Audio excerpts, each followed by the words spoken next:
ecstasy.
Ecstasy.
Ecstasy.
Hello everyone, this is Al Kabir, the analyst, and today I will be talking Browns Eagles or Eagles Brown joint practice and the key things I got out of it.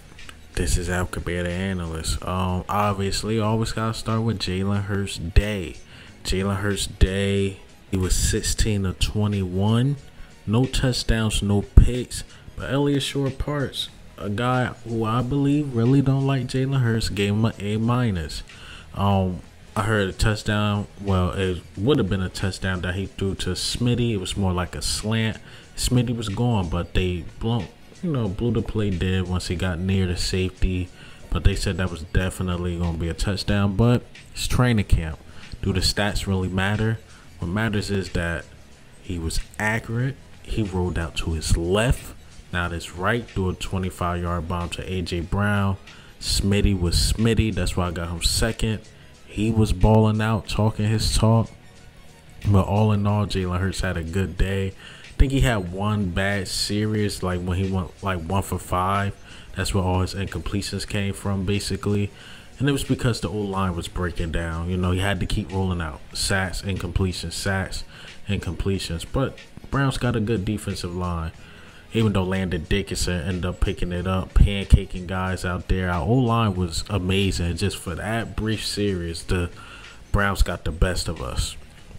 Smitty balled out. 5 for 5, catching everything. Greedy Williams couldn't guard him. He was talking his talk. I can't think of the cornerback name, but he played for Georgia. And Smitty was like, yo, remember, I'm the guy that got you benched, bro. I got you benched. Like, come on. Smitty was talking his talk. Things was getting chippy out there, which I'm going to talk about next. But Smitty was balling, man. One-on-ones, touchdowns. Like I said, he had a slant. Almost got a touchdown. Or it would have been a touchdown if it was a real game, but they called it back. But Smitty was baller. See, this is what happened. They said A.J. Brown was causing a lot of attention. He was. A.J. Brown deserves that attention. But what tends to happen is that we basically had 2 number ones on our team. And they said Smitty was like open every play. Every play. So you keep thinking about A.J. Brown. And the moment you let up on A.J. Brown, Jalen Hurts is going to do you dirty. Because now if you put a number 1 on Smitty and put a number 2 on A.J. Brown, the number 2s on every team is going to get eaten up, bro. They're going to get beaten. Because these dudes, they could be number 1s on any other team, but they just happen to be on the same team. And okay, let's say, for the sake of argument, you lock both guys up. Now you got Dallas Goedert to deal with. And Jalen Hurts and Dallas Goedert connection been on point. So Jalen Hurts is really hooking up with his guys. Those his big 3: A.J. Brown, Dallas Goedert, Devontae Smith. Come on, the passing game is going to be a lot better. He got more to work with. It's just going to be better. I'm telling you. Things got chippy, you know. I heard Sean Bradley and those guys got into it. Smitty in the corner from the Browns got into it. Things was getting chippy. And I like it. I like it, man. You got joint practice with these dudes. I'm here. Everything was, in the beginning, kumbaya, this and that. But things got heated. Things definitely got heated. Once again, with Smitty. Even Nick Sirianni, he had to talk his talk. Sean Bradley, special teams and stuff. I think Jason Huntley got into it and all. Things was getting chippy. But that was expected. That was definitely expected, man. And I want to talk about our backups. This is what I'm worried about. I always got to talk about the struggles. I always try to throw one in there. Even though this practice was really good, I heard it was really close. If they had to rank who won the practice, according to Elliott Short Parks, he believed the Eagles won.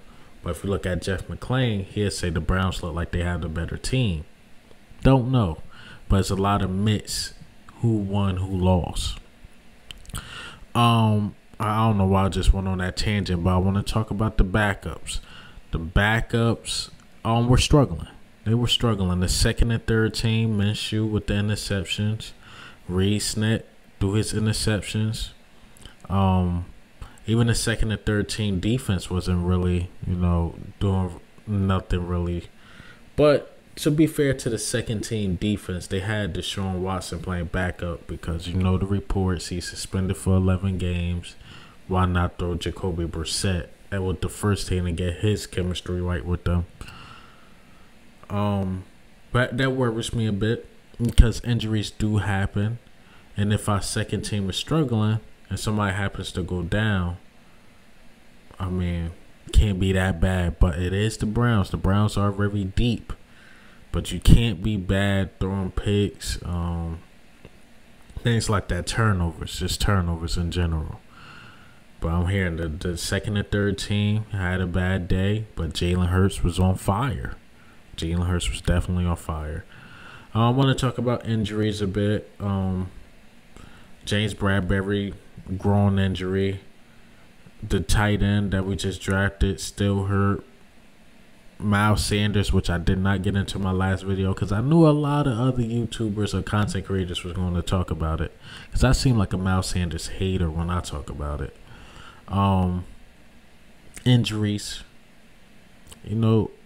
The injuries is a bother a bit. It's a lot of soft tissue stuff. Nothing really major. I like how they handling it. But the Miles Sanders thing, right? And this is what I mean about Miles Sanders, right? I keep saying I think he is who he is. He's going to give you 12 to 14 games. He's going to give you 7 to max probably 900 yards because the hamstring, the soft tissue issues. That just is who he is. How long can we say he has the potential? How long do potential last? He just is who he is. To me, I think he'll be a perfect number 2 running back. I think we still need that bruiser guy. Still think we need a Kareem Hunt. I think we need that type of dude. Which I don't think we're gonna get on the off season. But what I think is gonna happen is the same thing that happened in 2017. Whereas though the team felt perfect, but you like something's missing. Yeah, the running back room is okay, but we missing that guy. And how we pulled it off and got Jay Ajayi. So you had Jay Ajayi who can just explode. Then you had your bruiser back in LeGarrette Blount. And then you had Corey Clement who could catch almost anything out the backfield. All three of them, 3 different skill sets just matched up perfectly. Whereas though we just got a bunch of smaller guys and we hoping Kennedy Brooks could be that big body back, but we will see. Jason Huntley, Miles Sanders, Kenneth Gainwell, Boston Scott all got similar play styles in a way. But all in all, that's all I got, man. That's all I got for the day. Sorry about this video coming out late. I was on baby duty for the night and I am tired. But this is Al Kabir, the analyst. Ghost.